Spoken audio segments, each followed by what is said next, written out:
An old man and his family wander along a parched riverbed in western East Timor. At 90, Lewis Martins is a witness to East Timor's many battles.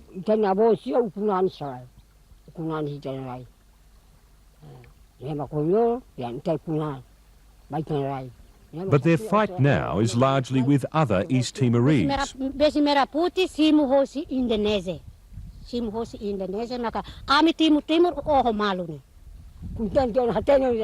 Mention the local militia by name, and Lewis goes to war. Against Bessie Merabuti? Yeah. That? Yeah.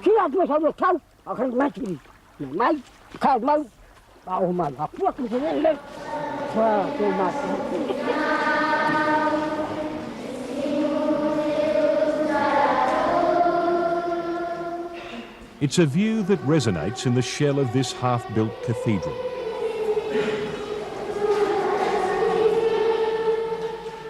In the southwest town of Suai, 1,800 refugees are relying on the church to shield them from the militia's campaign of terror.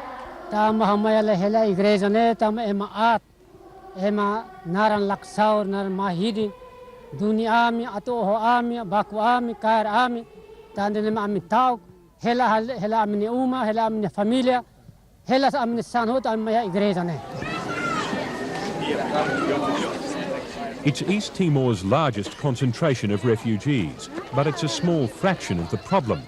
Across the former Portuguese colony, 50,000 people are simply too terrified to go home.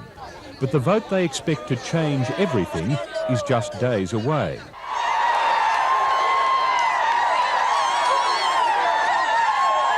They can't go home, neither can they ignore the excitement. In a town where whispering you're an independence supporter is a dangerous act, they're yelling it.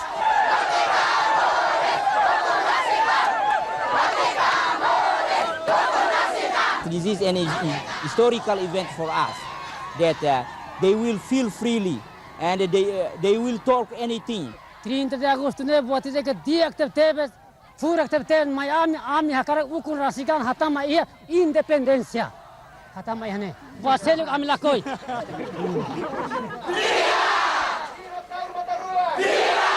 nedin ami oinlor hakara mate kamor ukun rasika hidup viva viva viva Ramazarda viva viva Sebastião Copalima viva.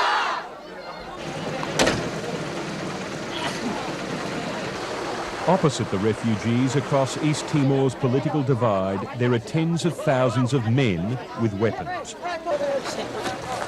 Civilian militias, the muscle of the autonomy campaign to keep East Timor as part of Indonesia.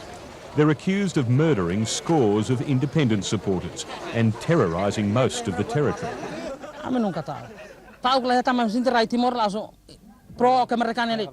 Pro-kemerdekaan, pro-otonomi pun yang Raimak Timor ne. Ambil apa hal South Timor. Ambil ram fakar pun fakar itu. At first, Mariana farmer Ruben Gonzalez didn't want us filming his men. This militia commander doesn't trust Western journalists, but eventually he let us climb aboard a pro-Indonesia convoy into one of East Timor's notorious militia strongholds.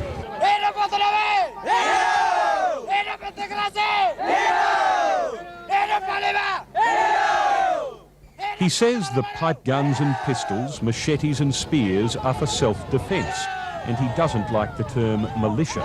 To him, this is more like community policing. Pertama perhatiannya bahwa kami kelompok milisia, kami kelompok pro perdamaian. Emang memang kalau salah tindak, emang memang kalau salah tindak. Biar pro mereka hal salah tindak, pro otonomi hal salah tindak. Nema kami hahu, tu agora.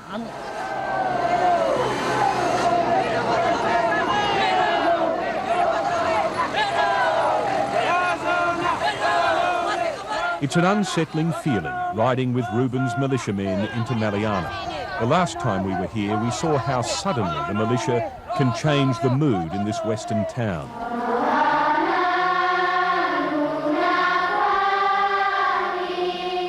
There was a morning church service, East Timorese children singing. There was a crowd curious about a supply helicopter opposite the UN base opened just the day before.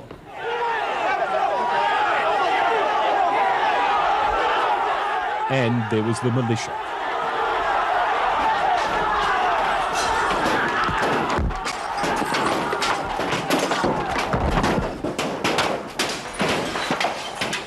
Reminding everyone who rules Maliana.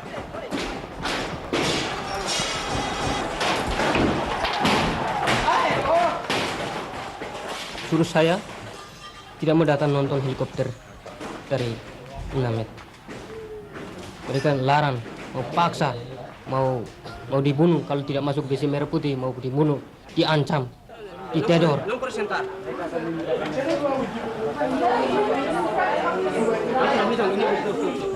The attack shook the UN mission in East Timor.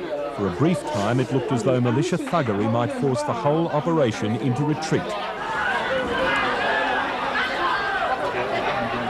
In fact, the UN hung on, but it's still a daily battle dealing with the consequences of militia activity. And all these troubles start by behind them, the military, behind all this group. Another town, another refugee crisis. In Same, outspoken local priest Gelasio da Silva looks to the UN for help. All that stands between the militias and the UN refugees or anyone else is Indonesian police. And who stands behind the militias? According to Father Gelasio, it's the independence movement's long-time enemy, Indonesia's military. The military formed the militia. Yes. And still supports the militia. Yes, they are. They still support the militia.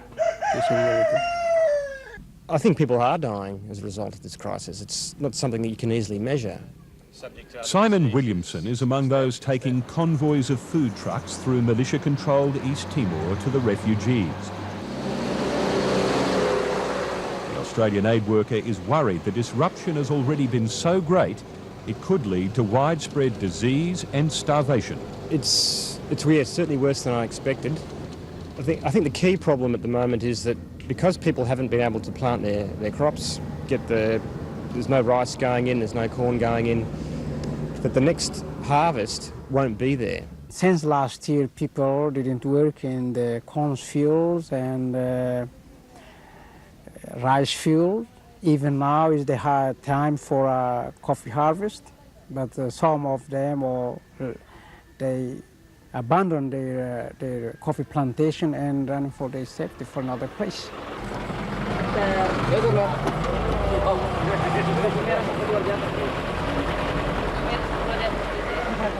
The border between East and West Timor. Some East Timorese will tell you next year they'll need a passport to go across here. They don't now. And hundreds have fled across this border in the last few months alone to escape the fear in the east.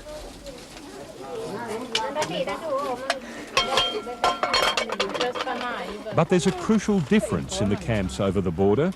Here, those we spoke with are running not from militias, but pro-independence forces. Kami pro integrasi.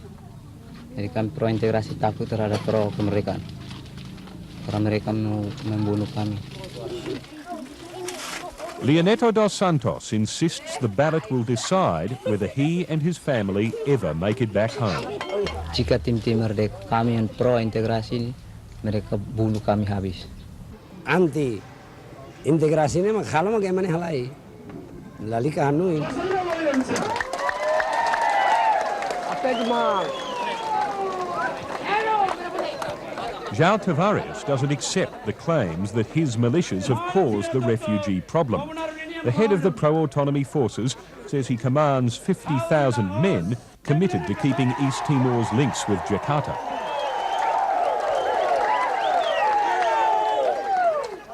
Mananta masaida, tamba manohaman sira makabrikano ini makhalo atau ni menang. Obrigado pai meu todo, atau ni menang.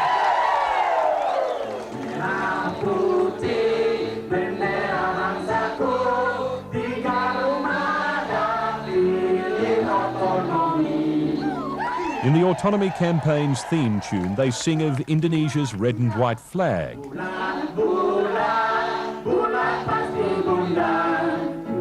Their weapons left on the trucks, the men even join a scramble for lollies. The Maliana rally has a picnic quality.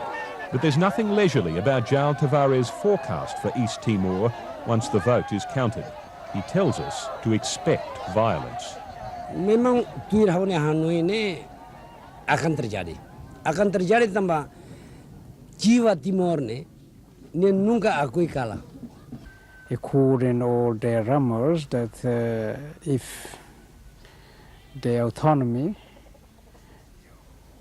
or if the pro-independence wins, maybe some of them will be cut off.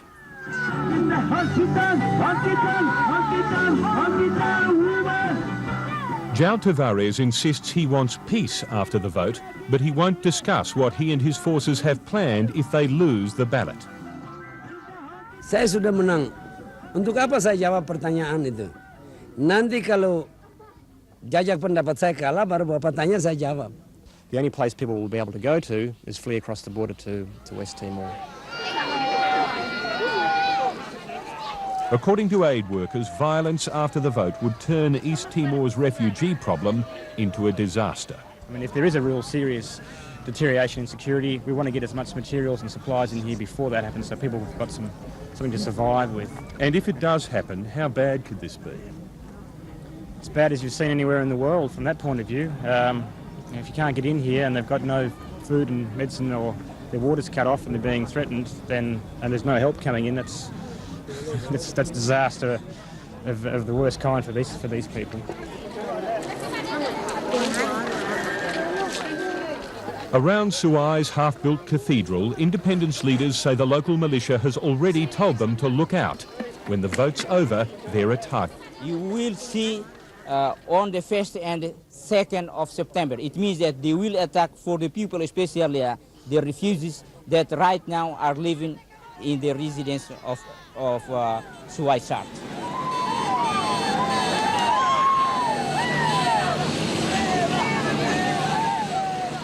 In fact, the militia threats and fears of aid workers have barely dented enthusiasm for the vote.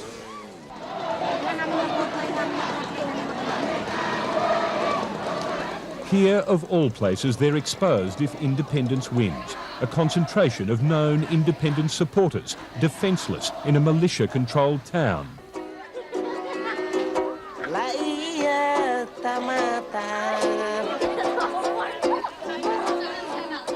But that fear is no longer enough to dampen excitement as East Timor votes.